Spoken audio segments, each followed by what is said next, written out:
오늘 말씀 한번 읽어보십시다. 시작.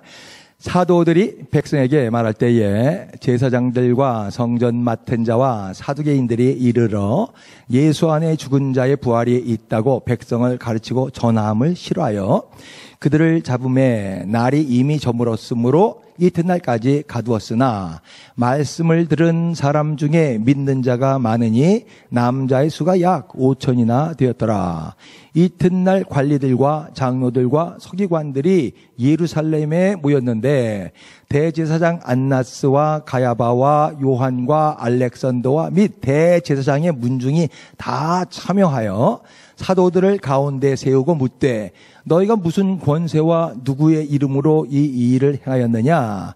이에 베드로가 성령이 충만하여 이르되 백성의 관리들과 장로들아, 만일 병자에게 행한 착한 일에 대하여 이 사람이 어떻게 구원을 받았느냐고 오늘 우리에게 질문한다면 너희와 모든 이스라엘 백성들을 알라. 너희가 십자가에 못 박고 하나님이 죽은 자 가운데서 살리신 나사렛 예수 그리스도의 이름으로 이 사람이 건강하게 되어 너희 앞에 섰느니라. 이 예수는 너희 건축자들의 버린 돌로서 집 모퉁이의 머릿돌이 되었느니라. 다른 이로서는 구원을 받을 수 없나니 천하 사람 중에 구원을 받을 만한 다른 이름을 우리에게 주신 일이 없음이라 하였더라. 그들이 베드로와 요한이 담대하게 말함을 보고 그들을 본래 학문 없는 범인으로 알았다가 이상히 여기며 또 전에 예수와 함께 있던 줄도 알고 또 병 나은 사람이 그들과 함께 서 있는 것을 보고 비난할 말이 없는지라 명하여 공회에서 나가라 하고 서로 의논하여 이르되 이 사람들을 어떻게 할까? 그들로 말미암아 유명한 표적 나타난 것이 예루살렘에 사는 모든 사람에게 알려졌으니 우리도 부인할 수 없는지라. 이것이 민간에 더 퍼지지 못하게 그들을 위협하여 이후에는 이 이름으로 아무에게도 말하지 말게 하자 하고 그들을 불러 경고하여 도무지 예수의 이름으로 말하지도 말고 가르치지도 말라 하니 베드로와 요한이 대답하여 이르되 하나님 앞에서 너희의 말을 듣는 것이 하나님의 말씀을 듣는 것보다 옳은가 판단하라. 우리는 보고 들은 것을 말하지 아니할 수 없다 하니 관리들이 백성들 때문에 그들을 어떻게 처벌할지 방법을 찾지 못하고 다시 위협하여 놓아주었으니 이는 모든 사람이 그 된 일을 보고 하나님께 영광을 돌림이라. 이 표적으로 병 나은 사람은 40여 세나 되었더라. 아멘. 한국의 외무부 장관이 여자죠. 그죠? 이건 놀라운 일이에요. 한국에서도 장관이 여자가 될 수 있다는 것. 그죠? 그것도 중요한 장관이요. 여성부 장관이 아니라 외무부 장관이요. 근데 이 강경화 장관에서 가장 부러운 건 뭐냐면 영어 실력이에요. 이 사람은 한국에서 고등학교 나오고 한국에서 대학교 나온 사람인데 영어가 얼마나 유창한지요. 그냥 들으면 그냥 원어민이 미국 사람이 그냥 영어 하는 것 같이 그렇게 유창하게 얘기를 합니다. 그렇게 옛날에는 반기문 대통령이 그 유엔에 있을 때 그때 우리가 영어 들으면서 1세들을 영어는 저 정도만 하면 돼. 뭐 이렇게 생각했거든요. 뭐 1세는 한계가 있어. 많은 사람들이 이렇게 얘기했죠. 이민 1세. 그리고 이민 1.5세라도 늦게 온 이민 1.5세들은 영어가 완숙하지 않아. 근데 그 정도 하면 돼. 라고 생각을 했어요. 아니에요. 이민 1세뿐만 아니라 한국에 있어도 원어민과 똑같이 영어할 수 있어요. 한국 CNN 기자, 한국에 있는 여자 기자는요, 외국에 유학해 본 적이 없는 여자예요. 이런데 미국 사람과 똑같이 영어를 하더라고요. 할 수 있죠. 그 생각이 한계를 만드는 거야. 할 수 없어. 이민 1세는 할 수 없어. 이런 생각 가지면 안 되는구나. 내가 이렇게 깨달았어요. 마가복음 9장에서 예수님이 그러잖아요. 할 수 있거든이 무슨 말이냐? 능력 주신 자 안에서 모든 것을 할 수 있느니라 이렇게 말씀하시죠. 할 수 있거든이 무슨 말이냐? 믿는 자에게는 능치 못할 일이 없느니라. 이 말씀, 예수님의 말씀을 믿으시기 바랍니다. 사람들이 말하는 그 리미테이션이 있다, 한계가 있다라고 믿지 마시고요. 내 영어가 이렇게 좀 유창했으면 좋겠다. 항상 기도합니다. 모든 일에 이렇게 실력이 있어야 돼요. 실력이 있어야 인정받기도 하고 또 사람들에게 많은 영향력을 행사할 수가 있습니다. 어떤 일을 하든 그 분야에서 실력이 있어야 돼요. 우린 크리스찬들인데 크리스찬들은 무엇보다도 믿음의 실력, 영적 실력이 있어야 됩니다. 그래야 믿음 생활에도 힘이 좀 나고요. 그리고 새로운 영적 세계들을 더 탐험할 수도 있고 또 체험할 수도 있고 다른 사람들에게 예수님 믿으세요 라고 이렇게 전도할 수도 있죠. 어떻게 이런 믿음의 실력을 우리가 가질 수가 있는가? 어떻게 우리 삶 가운데서 영적 실력을 좀 더 강하게 가질 수가 있는가? 오늘 이런 관점에서 한번 좀 본문 말씀을 좀 봅니다. 오늘 본문 말씀 큐티에 하신 분들은 알겠지만은 3장과 연결되어 있죠. 3장에는 사도 바드로가 한 첫 번째 치유 사역이 나옵니다. 베드로와 요한이 성전에 기도하러 올라갔는데 그 성전 미문 앞에 누가 있었어요? 안진뱅이가 있었어요. 그냥 안진뱅이라 그럴게요. 요즘에는 뭐라고 바꿔 나왔냐면은 못 걷게 되니 그냥 그렇게 나왔는데요. 못 걷게 되니 개역성경에는 안전뱅이 그게 이렇게 비하하는 말이라 그래서 못 걷게 되니 못 걷게 되니 자꾸 발음이 조금 힘들어가지고 못 걷게 되니 불구자예요. 거린이에요. 앉아 있는데 사도 베드로가 돈은 없거든요. 줄 돈은 없거든요. 근데 뭐라 그랬어요?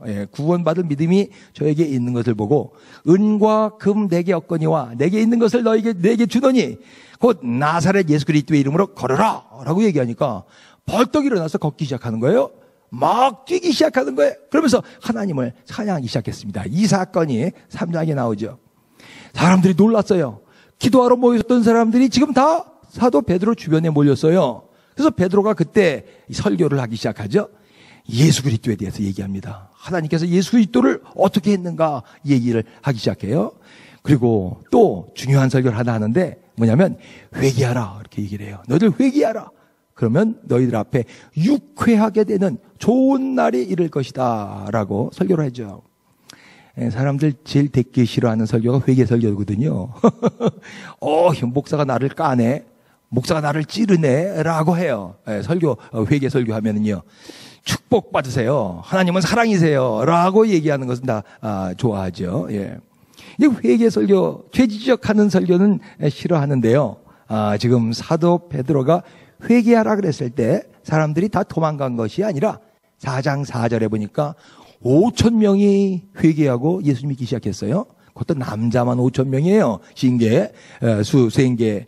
여자애들까지 하면 지금 1만 명이 넘겠죠. 하루아침에 그렇게 놀라운 역사가 있었다는 거예요. 이게 바로 영적 실력이에요. 영적 실력. 베드로 설교가 지금 본문에 3장에 나오는데 베드로 설교를 한번 들어봤으면 얼마나 좋을까 그런 생각이 들어요. 명설교겠죠. 명설교. 그 명설교가 끝나기도 전에 이 설교를 지금 스탑하는 사건이 생겼어요. 그 사건이 뭔가요? 자, 1절, 2절, 3절 읽어보십시다. 시작. 사도들이 백성에게 말할 때에 제사장들과 성전 맡은 자와 사두개인들이 이르러 예수 안에 죽은 자의 부활이 있다고 백성을 가르치고 전함을 싫어하여 그들을 잡음에 날이 이미 저물었으므로 이튿날까지 가두었으나 여기서 지금 제사장들 그 성전 안에 있었던 레위인들이에요. 성전 맡은 자들, 사두개인들이 지금 베드로한테 오는 거예요. 왜냐면 기도 시간인데 쫙 베드로 옆에 주변에 몰려서 지금 정신없이 설교를 듣고 회개하고 기도하고 있으니까 좀 놀랐겠죠. 특별히 여기서 주동된 인물들은 사두개인들입니다. 사두개인들. 사두개인들은 현세주의자들이에요.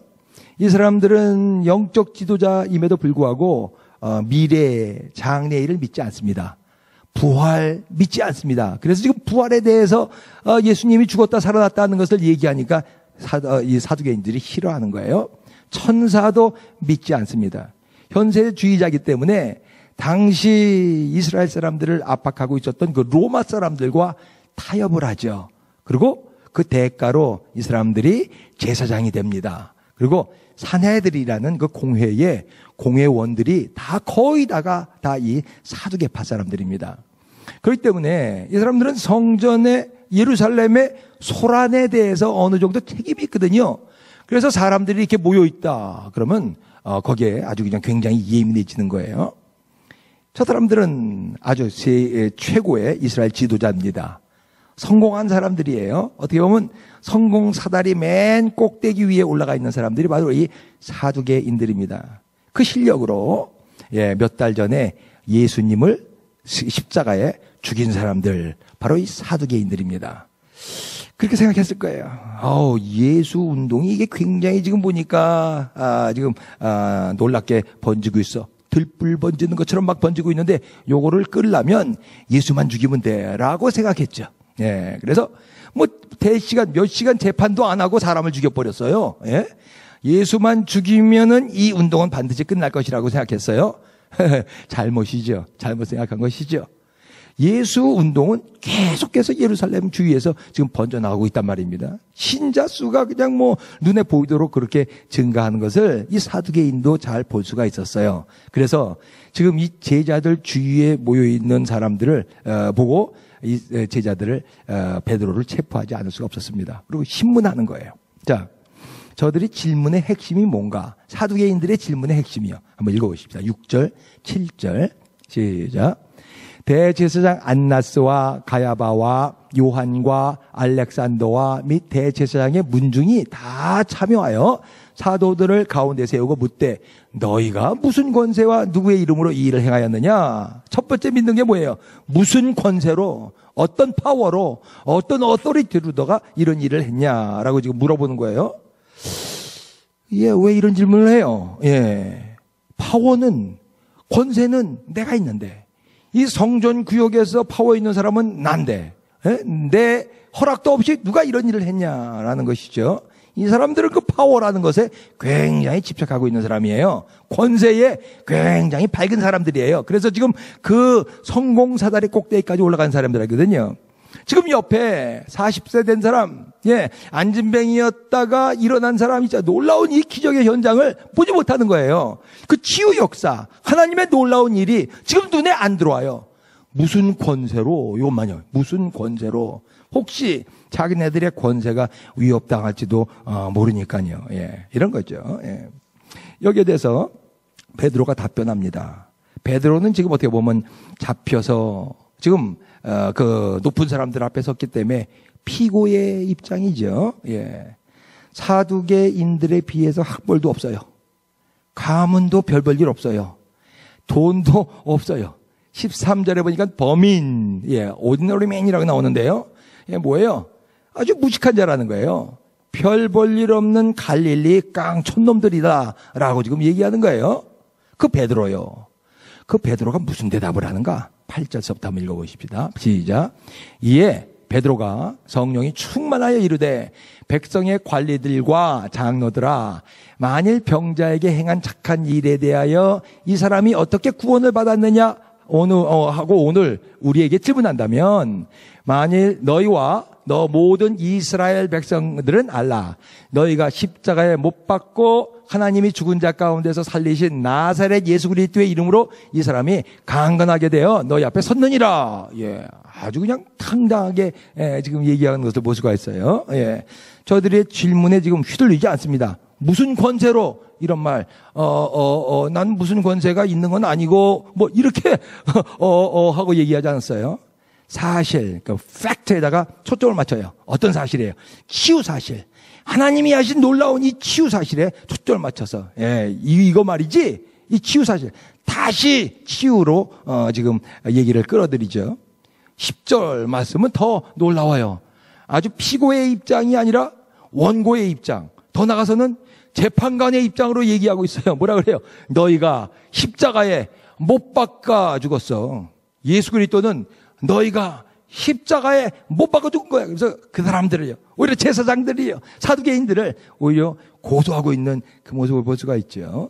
아주 담대하게 이렇게 말을 하고 있습니다. 아마 이 말씀 들었을 때 아마 찔끔 놀랐을 거예요. 맞아. 세 달 전에 우리가 별로 재판도 없이 한 사람을, 그것도 6월절 전날 말이에요, 급하게 죽인 적이 있지. 아마 너희가 죽였어 라고 그랬을 때 찔끔하지 않았을까요? 구약도 인용해요. 11절 한번 읽어보십시다. 사도 베드로가 인용하는 구절이 뭔가. 시작. 이 예수는 너희 건축자들의 버린 돌로서 지금 모퉁이의 머릿돌이 되었느니라. 시편 118편에 나오는 구절이거든요. 이게 하나님의 말씀을 인용하는 거예요. 너희 건축자들의 버린 돌이 예, 다시요. 전편에 모퉁이 돌에 머릿돌이 되었느니라. 예. 버린 자. 여기서 누가 버렸다는 거예요? 예, 그 사두개인들, 유대인들이 버렸다는 거예요. 아마 이 말씀 들었을 때 더 찔끔 놀랐을 거야. 왜냐하면 이 사람들도 이 말 알거든요. 이 말, 자기들도 사두개인들이고 자기도 성경 갖고 있고요. 예. 근데 이게 나라고? 이게 우리라고? 이 규절이 우리한테 얘기한 규절이라고? 굉장히 아마 소름 끼치도록 놀랐을 것 같아요. 예. 버리죠. 예, 버린 돌. 난 이런 나도 나오면 좀 서글퍼져요. 사람은 사람을 버려요. 막 헌신짝 버리듯이 버려요, 사람은요. 예. 사람은 사람을 버리지만 하나님은 안 버려요. 하나님은 자기 백성 버리는 분이 아니에요. 예. 고난을 주어요. 예. 고통을 주기도 해요. 왜냐하면 정신 차리라고요. 그렇지만 하나님은 꼭 자기 백성을 다시 회복시키시는 분이에요. 집 모퉁이돌이 머릿돌이 되었네요. 머릿돌로 만드시는 이 하나님, 이 회복의 하나님을 여러분 믿으실 수 있길 바랍니다. 예, 아주 지금 굉장히 많은 지금 성경 규절을 지금 알고 있는 거예요. 사도 베드로가 말씀을 그냥 머릿속으로만 알고 있는 것이 아니라 사두개인들은 머릿속으로만 알고 있는데 사도 베드로는 실제 이 말씀을 뭐예요? 예수께 연결할 수가 있는 거예요. 예, 지금 현재의 삶 가운데 연결할 수가 있는 거예요. 이게 중요하죠. 예, 많이 아는 게 중요하지 않아요? 내가 알고 있는 한 가지라도 내 삶 가운데 적용할 수 없다면 그거 아무것도 아니죠. 뭐. 예. 한 말씀 배워도 내 삶 가운데 10가지 적용하는 사람이 있고요. 100년의 삶은 전혀 변하지 않은 하나도 적용하지 못하는 사람들이 있어요. 특별히 오래된 신자들이 그러죠. 아는 건 많어. 교회에 대해서 아는 건 빠삭하게 알아. 무슨 교회 다 알고 무슨 목사 아는 건 많어. 사용은 안 해요. 자기 삶의 변화는 전혀 없어. 이걸 묵은닭이라 그래요. 묵은닭. 사두개인이에요. 사두개인. 예, 하나님의 말씀은 많이 아는데 자기 삶에 하나도 적용 못하는 사람이요. 베드로가 이때 다음으로 마지막 강펀치를 하나 날립니다. 12절입니다. 시작. 다른 이로서는 구원을 받을 수 없나니 천하 사람 중에 구원을 받은 만한 다른 이름을 우리에게 주신 일이 없음이라. 이 마지막이에요. 다시 한번 읽고 암기해 보실 수 있어요? 멋있잖아요. 시작. 다른 이로서는 구원을 받을 수 없나니 천하 사람 중에 구원을 받을 만한 다른 이름을 우리에게 주신 일이 없음이라. 다시 한번요. 시작. 다른 이로서는 구원을 받을 수 없나니 천하 사람 중에 구원을 받을 만한 다른 이름을 우리에게 주신 일이 없습니다. 예. 초점이 너무나 분명해. 오직 예수. 심플해요. 단순하고 강력해요. 우리가 사는 현대를 다원주의 시대라 그러죠. 다원주의. 예, 한국에 보면 다원주의가 너무 실감나요. 각 종교, 뭐 미신, 뭐 무당까지 합해서 다 종교는 모두 똑같다. 이렇게. 예, 한국 사회예요. 다원주의. 이런 다원주의 사회 가운데서 오직 예수로 구원받습니다. 믿어야 됩니다. 이 말 참 믿기 힘들어요. 예, 오히려 사람들한테 반감을 사게 되고요. 또 크리스찬들, 특별히 기독교인들은 속이 좁은 사람들이야 라고 그렇게 얘기를 하죠. 얼마나 많이 비난받아요. 혹시 뭐 많이 보셨을 거예요. 이창동 감독 작품들이요. 예. 다 기독교 비판하는 거 아니에요? 예. 뭐 박하사탕이에요. 포도사탕이에요. 뭐 미리양 다 크리스찬들 비판하는 영화들 아닙니까? 이런 시대 가운데 우리가 살고 있어요. 여기서 오직 예수로만 구원받는다고? 참 믿기 힘들죠. 예. 근데요, 놀라운 건 베드로가 살고 있었던 그 시대도 마찬가지라는 거예요. 로마 시대예요. 로마는 모든 종교들을 다 포용하는 사람들이에요. 그리고요, 예, 많은 신들, 많은 여신들을 믿고 있었던 그 사회에서요, 베드로가 오직 예수야. 다른 종교엔 구원이 없어. 다른 이름으로는 구원받을 수 없어. 라고 지금 선포하는 것은 정말 놀라운 일이죠. 담대해요. 분명해요. 거침없어요. 힘이 있어요. 예, 저도 어떻게 생각할까 눈치 보지 않아요. 내가 이런 말을 하면은 나에게 어떤 해가 미칠까 이런 거 생각하지도 않아요. 이게 바로 종이에요. 종. 이게 바로 종의 바른 자세입니다. 종은 주인 시키는 일만 하면 되는 거예요. 딴 거 신경 쓸 거 없어요. 예. 종은 자기의 영광 구하면 안 돼요. 종은 자기의 이름 위해서 사는 사람이 아니에요. 종은 사람들의 인기를 받으려고 애쓰거나 사람들의 존경을 받으려고 그러는 거 아니에요. 그냥 주인이 시키는 것만 하고 주인만 높이면 되는 거예요. 이게 종이에요. 종. 베드로는 이 종의 의식이 아주 철저한 사람이에요. 왜 직업을 자기 갈릴리에 있는 직업을 포기했어요? 고기 잡는 어선도 있었거든요. 괜찮게 사는 사람이었거든요. 자기 집도 있고요. 왜 직업을 포기했어요? 예수 그리스도의 종이었으니까요. 왜 가정을 포기했어요? 예수 그리스도의 종이었으니까요. 왜 십자가에 거꾸로 달면서 순교를 했어요? 예수 그리스도의 종이었으니까요. 예수님은 주인, 나는 종. 투철한 종의 의식이 있었어요. 이 시대에 이런 종들이 많이 필요합니다. 자기 인기, 자기 존경을 받는 종들이 아니라 오직 하나님이에요. 오직 하나님. 예. 그럼 무슨 기쁨이 있을까? 베드로는 그럼 무슨 기쁨으로 살았을까? 그냥 하나님만 위해서 사는 게 무슨 재미가 있을까? 예. 사두개인들처럼 좀 이렇게 아부도 하고 로마 사람들에게 권력도 얻고 좀 이래야 재밌지 않을까? 예. 사두개인과 베드로가 다른 점 하나는 뭘까? 예. 8절 다시 한번 읽어보십시다. 8절 시작. 이에 베드로가 성령이 충만하여 이르되 백성의 관리들과 장로들아. 예. 성령이 충만하여. 이게 중요한 단어예요. 성령이 충만하여. 예. 베드로는 성령이 충만했다는 것이 다른 점이에요. 성령 세례와 성령 충만에 대해서 제가 예전에 여러 번 말씀드렸어요. 성령 세례는 성령이 부어지기 시작하는 첫 번째 순간이다. 일회적인 것이다. 보통 그렇게 얘기를 해요. 시작이에요. 스타팅 포인트예요. 성령 충만은 계속해서 받는 거예요. 계속해서. 그래서 사도 베드로가 처음 성령 받은 것은 사도행전 2장에서 성령이 오순절날 강림했을 때예요. 호련히 강림했을 때 그때 성령 충만을 받았다라고 2장 4절에 나오죠. 그걸로 끝나는 게 아니라 오늘 4장 8절에 보니까 또 성령 충만을 받았어요. 31절에 보니까 베드로가 또 기도할 때 또 성령 충만을 받았어요. 성령 충만은요 계속 받아야 되는 거예요. 계속. 예. 하나님은 우리가 계속적으로 이 성령 충만 받기를 원하십니다. 그래서 사도 바울이 이렇게 얘기했어요. 술 취하지 말라. 이는 방탕한 것이니 오직 성령 충만 받으라.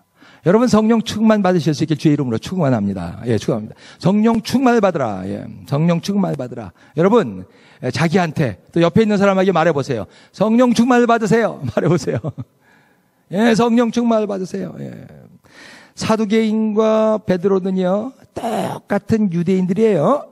사두개인과 베드로는 똑같은 성경 구약 성경을 갖고 읽고 있었어요. 사두개인들과 베드로는 똑같은 성전에서 기도했어요. 예, 사두개인들과 베드로는 똑같은 하나님 여호와 하나님을 믿고 있었어요. 근데 한 가지 다른 것, 성령이에요. 성령. 사두개인들은 성령에 대해서 무지했어요.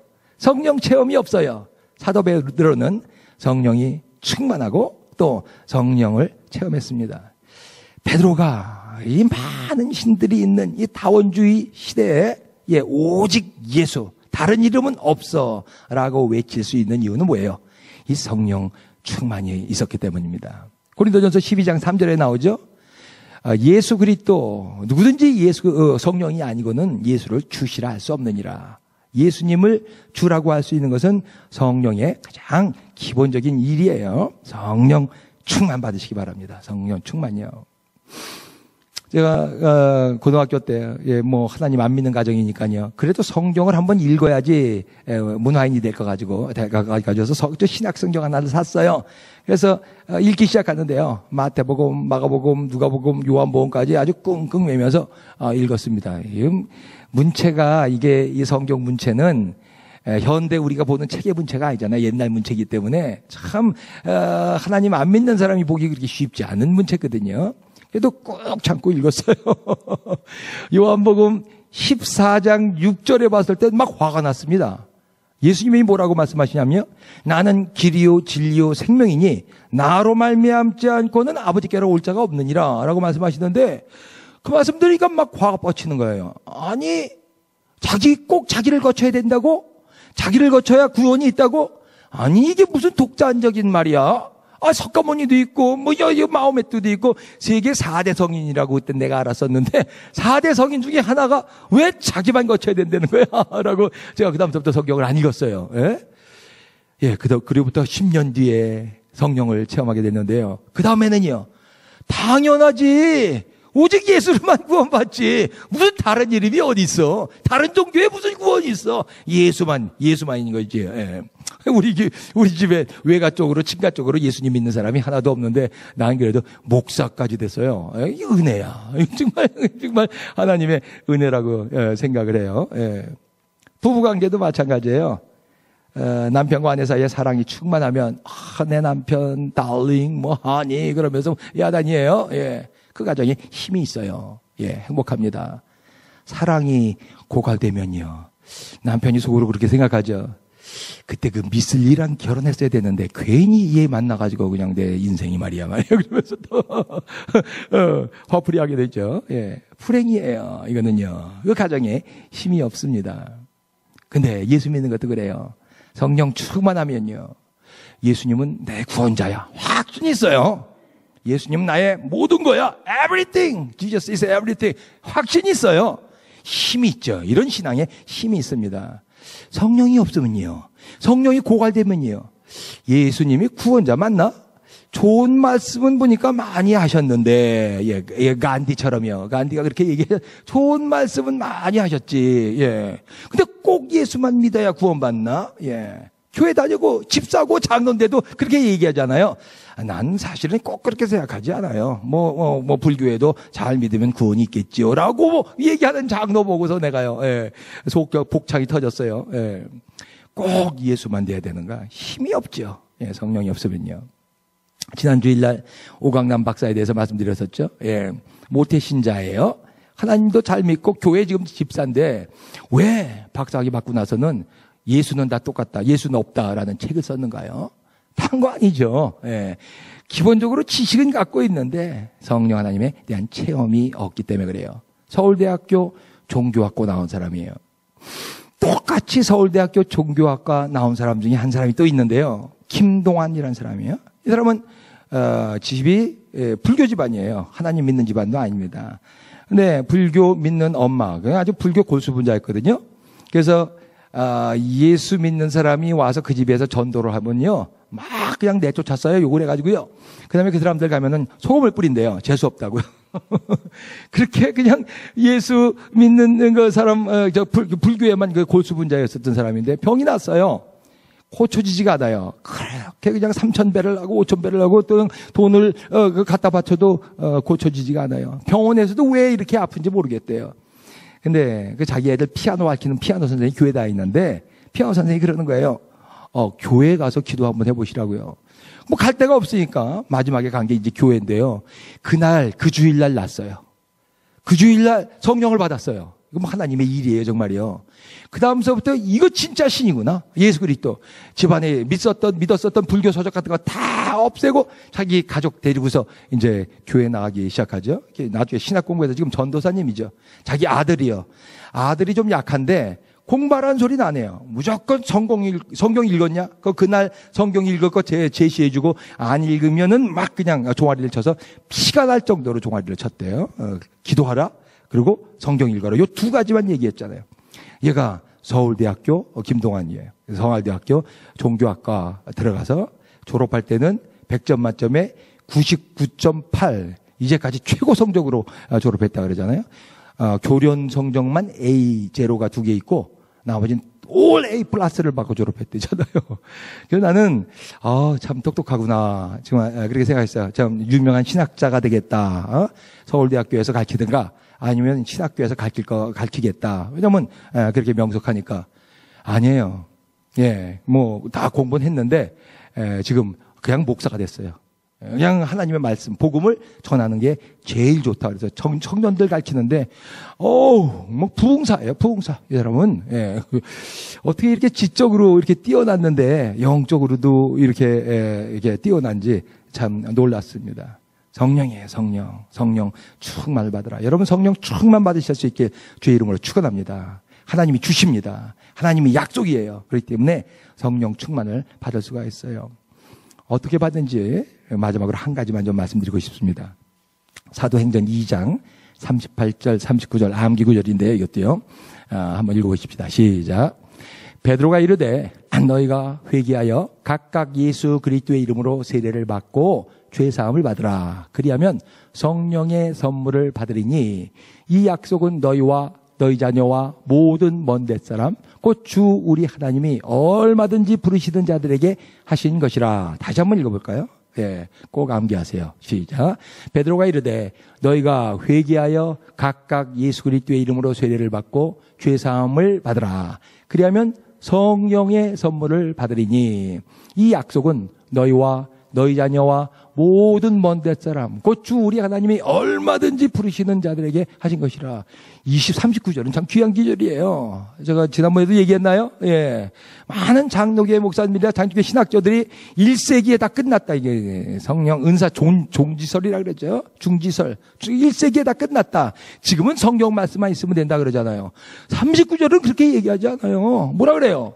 너희와 너희 자녀와 모든 먼 땔사람이요. 우리까지도요. 우리 자손까지도요. 우리 후손들까지도 하나님이 부르시면 얼마든지 부르셔가지고 성령을 주실 수가 있다는 것이죠. 38절 39절은 그렇기 때문에 참 귀한 기절이에요. 여기서 핵심 구절은 뭐예요? 회개하라 하는 말이에요. 회개하라. 회개할 때 성령이 임한다는 거예요. 큰 회개, 가장 중요한 회개는 뭐예요? 예수 그리스도를 영접하는 것이죠. 예수 그리스도를 영접한다는 말은 나 중심의 삶에서 하나님의 중심의 삶으로 산다는 거예요. 예수님을 영접했다는 것은 이제 내 삶의 주인이 내가 아니라 하나님이라는 거예요. 예수님이 내 삶의 주인이라는 거예요. 난 여러분들이요, 예수님을 영접하신 분인 거 다 알고 있어요. 모두 다 여러분들이 예수 그리스도의 이름으로 세례 받으신 분들이라는 거 알고 있어요. 근데요, 예수님이 내 삶의 지금 주인이 되어 있는가? 이건 또 다른 문제예요. 그죠? 내가 영접은 했는데 예수님께서 내 삶의 주인이 되고 있는가? 아니면 내가 주인이 되고 있는가? 많은 경우에 보니까 내 삶의 주인은 여전히 지금 나예요. 무슨 일을 결정할 때 기도하고 열심히 하나님의 말씀 주실 때까지 기도한다. 이런 사람 보기 드물어요. 그냥 내 생각대로 결정하죠. 모든 거 다 내 생각대로 결정해요. 내가 행동할 때 내 기분대로 결정하죠. 그냥요. 예. 이게 우리의 모습 아니에요? 회개해야 돼요. 예. 입으로는 나는 주님을 영접했습니다. 그러면서 주님이 원하시는 대로의 삶을 살지 않는 거 매일 회개해야죠. 회개할 때 성령 충만이 있다. 이렇게 얘기해요. 사울 왕도 기름 부음을 받았어요. 사무엘의 기름 부음을 받았을 때 그때 성령 충만해졌어요. 예언까지 했다 그랬어요. 그래서 유대 속담에 아니 사울도 예언자 가운데 있느냐? 이런 속담이 다 생겼을 정도로 성령 충만해 있었단 말입니다. 근데 왕이 된 이후에 점점 하나님의 말씀을 거역하게 되기 시작하죠. 그때 어떻게 됩니까? 하나님의 성령이 떠났다 그랬어요. 성령도 떠나요. 그 다음에 어떻게 됐어요? 악신이 들어갔다 그랬어요. 악신이요. 지금 사도가 아니죠. 사울 왕은 생각하기에 자기는 성령이 있다고 생각하는데 하나님을 믿는다고 생각하는데 하나님이 뭐라 그래요? 내 마음 가운데 있는 거는 성령이 아니라 악령이야, 악신이야 라고 얘기하는 것이죠. 우리는 어떤가요? 우리 마음 가운데 지금 움직이고 있는 거는 성령님이십니까? 아니면 악령입니까? 그럴 수 있다고요. 내가 지금 내 삶을 지금 인도하는 거는 성령님이신가? 아니면 내 생각인가 말이야. 내 생각, 내 감정인가요? 지난 주일날 이반 로버츠에 대해서 얘기했어요. 1904년 웨일즈 부흥의 주역이었어요. 석탄 탄광에서 일하던 광부였습니다. 13년 동안 웨일즈 부흥을 위해서 기도한 첫째 기도 제목은 뭐예요? 주여 나를 굴복시켜 주시옵소서. 나를 굴복시켜 주시옵소서. Lord, bend me, please. bend me. 무슨 말이에요? 내가 자꾸 내 삶의 주인이 되려고 그래요. 나는 하나님을 좋아하고 하나님께 기도하는데 여전히 내 삶의 주인은 나예요. 하나님이 내 삶의 주인이 되어 주시옵소서. 나를 굴복시켜 주세요, 제발. 13년 동안 기도한 거예요. 그때 하나님의 놀라운 성령을 체험하게 되는 것이죠. 회개하면 성령 체험이 있습니다. 예, 여러분 마음 가운데 회개의 영이 있기를 주 이름으로 축원합니다. 역시 혹시 그 고재봉이라고 아세요? 우리 60년대 우리 초등학교 때인데 또 고재봉 그러면 뭐 도끼로 사람 살해한 사람으로 아주 유명했어요. 고재봉. 예. 초등학교 때 고재봉 그러면 누구나 모르는 사람 없어요. 아세요? 고재봉이라고요? 예, 알면은 우리 세대 사람이고 모르시면은 신세대 사람이고요. 이 고재봉이 공관병이었죠. 근데 그 자기 모시고 있던 대대장 집에서 몰래 뭘 훔쳐 나오다가 걸렸어요. 그래서 영창 생활했습니다. 그때 나오면 자기가 그 대대장 죽여버리겠다고 하면서 생각을 하고 있는데 나왔어요. 나오자마자 도끼 하나 사가지고서 그 집에 들어가서 밤에 자고 있는 그 일가족을 다 죽였죠. 6명 애들까지 다 죽었습니다. 이게 도끼 사건인데요. 근데 원래 그 대대장은 딴 데로 전근 가고 거기엔 딴 사람이 지금 살고 있는데 딴 사람을 그때 죽였어요. 잡혀가지고 사형 선고를 받았습니다. 이 사람이 얼마나 악한지요. 고재봉 옆에는 죄인들인데도 죄인들이 가까이 갈 수가 없었대. 얼마나 그냥 성질이 그냥 그렇게 악랄한지요. 교도소장이 얘가 뭐 하고 있는가 그래서 감방 문을 이렇게 조금 여는 거 있잖아요. 작은 문을 열고서 이렇게 들어봤을 때 그냥 갑자기 고재봉이 손 2개로다가 눈을 그냥 팍 찔러가지고요. 근데 교도소장 눈이 다치고 그런 사건도 있었습니다. 어떤 목사님이요 신방을 해가지고요 이 사람 손을 붙잡고서 기도를 해요. 그러고서 갈 때 울면서 기도하면서 성경을 주고 갔어요.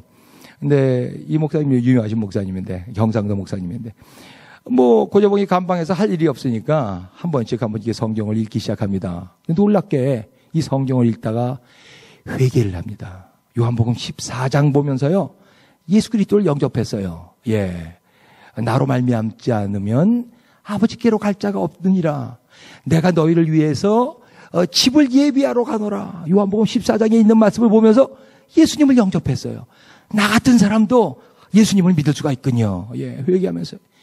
하루 종일 성경 봤대요. 예, 보통 7일 동안, 7일 정도 읽으면은, 하루 종일 읽으면은 성경을 끝난대요. 성경을 또 보고 하는 동안에 성령 세례까지 받았어요. 예, 성령 충만해지기 시작했어요. 이 고재봉의 얼굴 그렇게 그냥 사단 마귀 같은 얼굴이 변하더니 천사처럼 변하는 거예요. 그래서 사람한테 윗사람한테 말아가지고 자기 딴 사람들한테 전도 좀 하게 해달라고요. 죽을 때까지요 1,800명 제소자 가운데 1,800명을 전도했다 그래요. 예. 맨 마지막에 그래도 죽어야죠. 6명 죽였으니까 사형 선고 받는 날 그 총 쏘는 사람한테 총살 당했는데 그렇게 말했죠. 내가 노래 하나 할 테니까 노래할 때 그리고 환하게 웃을 때 날 죽여주세요 라고 그러면서 노래 불렀어요. 하늘 가는 밝은 길이 내 앞에 있으니 하늘 보면서 환하게 울을 때 그때 총살당해서 죽었습니다. 한 사람이 얘기를 하려고 하는 것이 아니라 회개예요.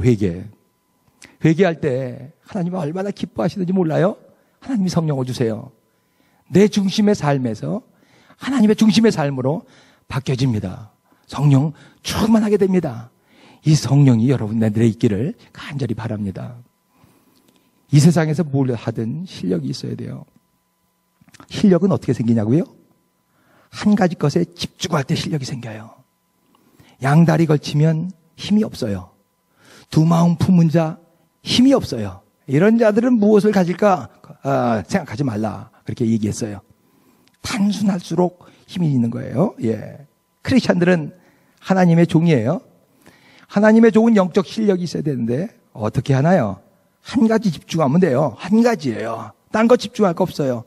하나님께 집중하면 돼요. 하나님께요. 예, 하나님의 말씀, 기도, 예배, 찬양 하나님께만 집중하는 거예요. 그때 하나님께서 우리를 멋지게 인도하십니다. 아이헙에 우리 한번 가본 적이 있었잖아요. 아이헙에 애들 다 데리고 한번 가본 적이 캔사스에 있는 아이헙. 예, 그 교회는요. 성령이 얼마나 역사하는지 몰라요. 자샤가 그냥 발랑 자빠져가지고 예수님도 만났잖아요. 예수님이랑 거기서 막 대화한 것도 여기서 그때 막 발표하고 그랬었잖아요. 예. 어떻게 그렇게 놀라운 역사들이 있는가? 어떻게 전 세계에 사람들이 모여서 거기서 예배를 드리는가? 예, 성령을 체험하는가? 24시간 예배 드리잖아요, 거기는요. 예? 1시간도 빼놓지 않고 24시간 7일 끊어지질 않아요, 예배가요. 하나님께 집중하는 것이죠. 하나님은 여러분들이 성령 충만받기를 원하십니다. 하나님이 주십니다. 예. 지금 여러분들이 집중하고 있는 건 무엇입니까? 그 집중하고 있는 일이 하나님이 원하시는 일입니까? 기도하십시다.